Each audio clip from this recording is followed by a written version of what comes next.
First of all, Tucker Carlson gave, on a podcast, I think it was yesterday, apologized for encouraging people to vote for Trump and sort of saying, I have to examine my own conscience. We shouldn't have done this. Well, Tucker Carlson is an extraordinary opportunist. And the fact that he, like Marjorie Taylor Greene before him, is jumping ship suggests that he sees the writing on the wall and is hedging his bets for the future. That's a real big one. But then there is also the fact that in Congress, you're starting to see more and more people standing up against House Speaker Mike Johnson, a Republican of Louisiana, who's in Trump's pocket.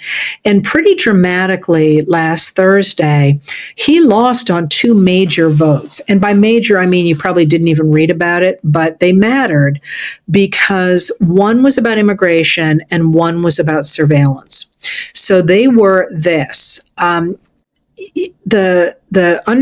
Kristi Noem was the Secretary of Homeland Security, she and the guy who was advising her, Corey Lewandowski, who were close to Stephen Miller, wanted to get rid not just of the criminal undocumented immigrants, which was their cover story. They basically wanted to get rid of immigrants, primarily immigrants of color, everywhere in America. And there are about 350,000 immigrants from Haiti in the United States who were invited here after the Haitian earthquake of 2010, and they're under something called temporary protected status. And there are a lot of people from a lot of countries, Cameroon, Ukraine, Afghanistan. There are a lot of people from a lot of countries under temporary protected status. And what that means is you're here legally, but you're here because there's something happened in your home country that means it's not safe for you to be there. An earthquake, tsunami, war. There's some reason that you qualify for protected status. But just to be clear, protected status is not a pathway to citizenship. And protected status has to be renewed periodically, and it is. And there's a system for renewing it. It's a pretty complicated system, actually, for renewing it. But generally, it's just renewed unless a war stops or unless, all of a sudden the infrastructure is rebuilt or whatever, which has not been the case with Haiti, which has been a real mess since that earthquake. Anyway, Secretary of Homeland Security Kristi Noem, basically, when the temporary protected statuses came up, she just said, no, we're not going to renew these. Haiti's safe, you can go home. Completely not true. And those things have been challenged, and they've been challenged on the grounds, and a number of grounds. But one of the grounds is that, listen, you didn't check any of the boxes. There's actually a procedure here that you were supposed to do and you didn't. Anyway, as soon as that happened, as soon as she did that, the Haitians in the United States sued and said, she didn't follow the rules at all. And a judge took a look at this and said, yeah, you're right, she didn't. And so I'm going to put that on hold. Your temporary protected status exists until these cases go through the courts. But this makes for, are you safe? Are you not safe? And remember, J.D. Vance himself went after the Haitian immigrants in Springfield, Ohio. This is the eating dogs, eating cats thing. And so there has been a move in Congress to protect, to extend that temporary protected status for these Haitians.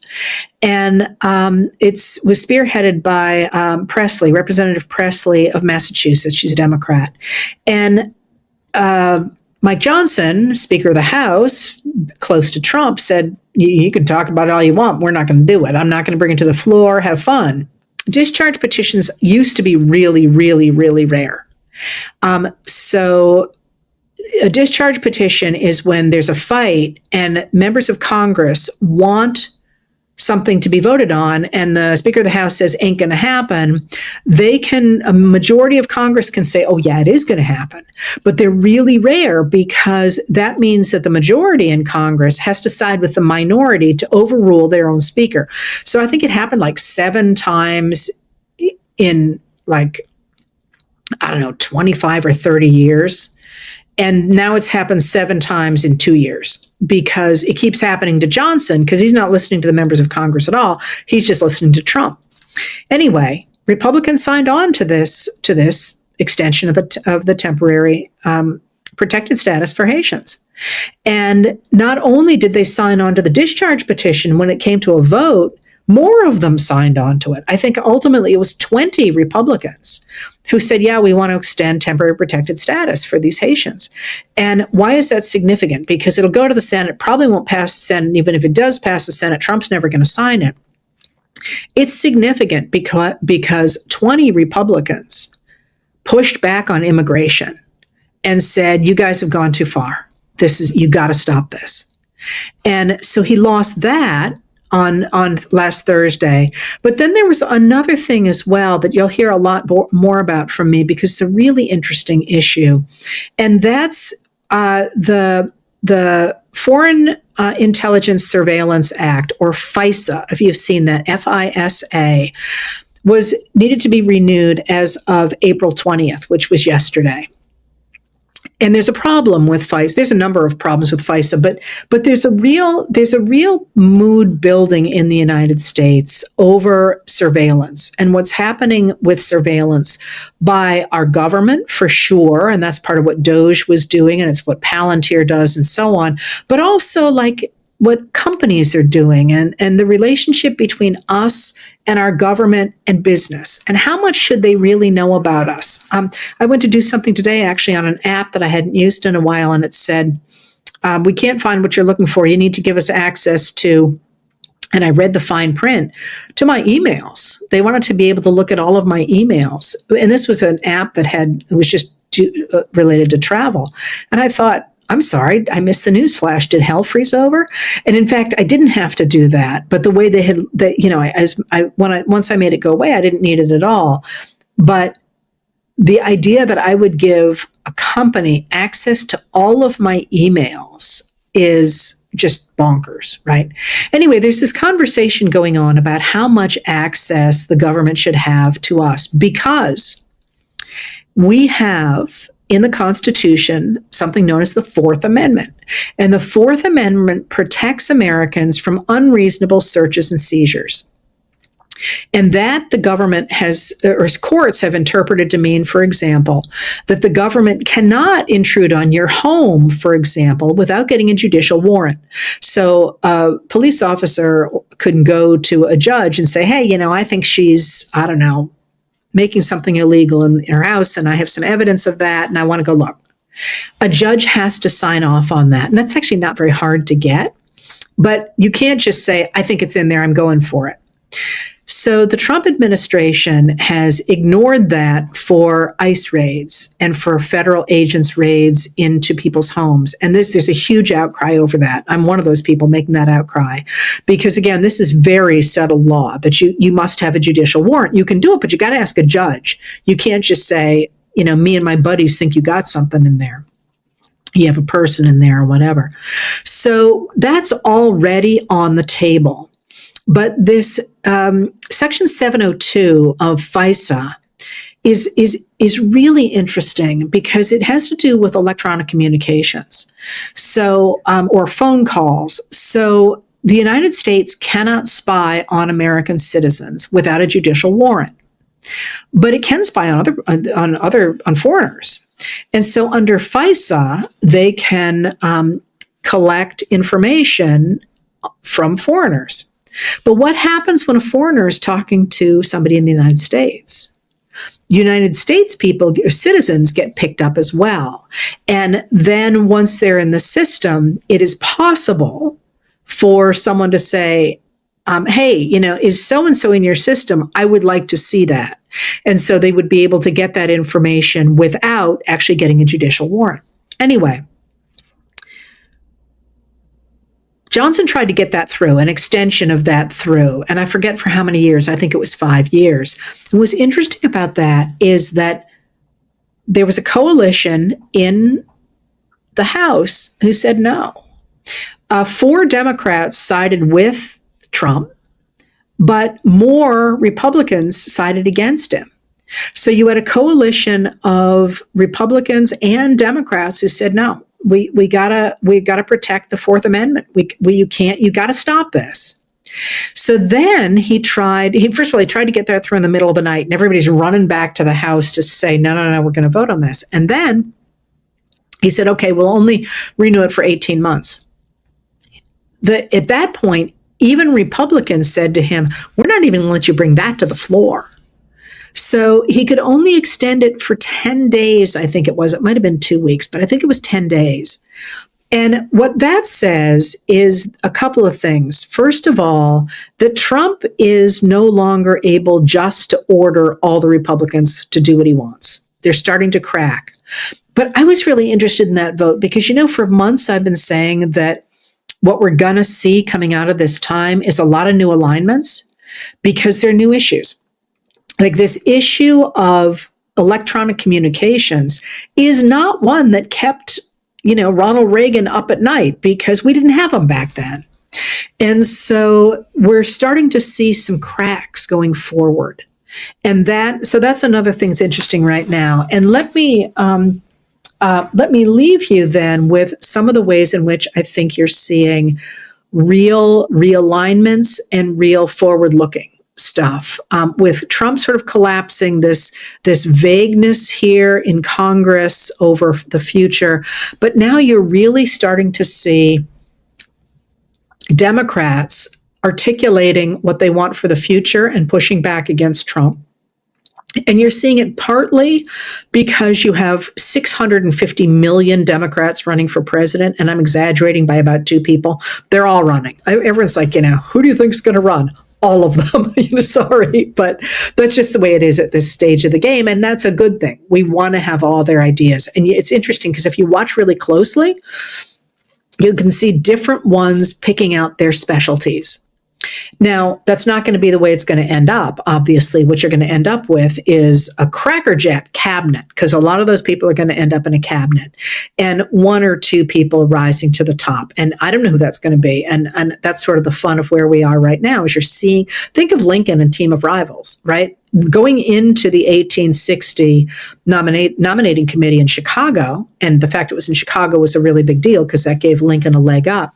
The front runner was William Henry Seward of New York, and the second in line was Salmon P. Chase of Ohio. And then, Lincoln was kind of in the running, but he really came out of, he was the dark horse in a lot of ways.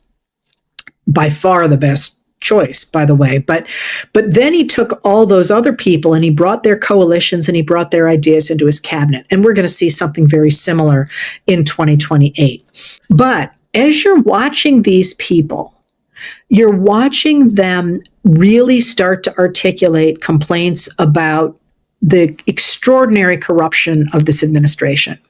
And as they talk about the corruption of this administration, the fact, for example, that Jared Kushner has, is on the payroll of the Saudis to the tune of at least $2 billion and is angling for more investments in the Middle East at the same time he's supposed to be negotiating for the United States, and he has no official role in the government.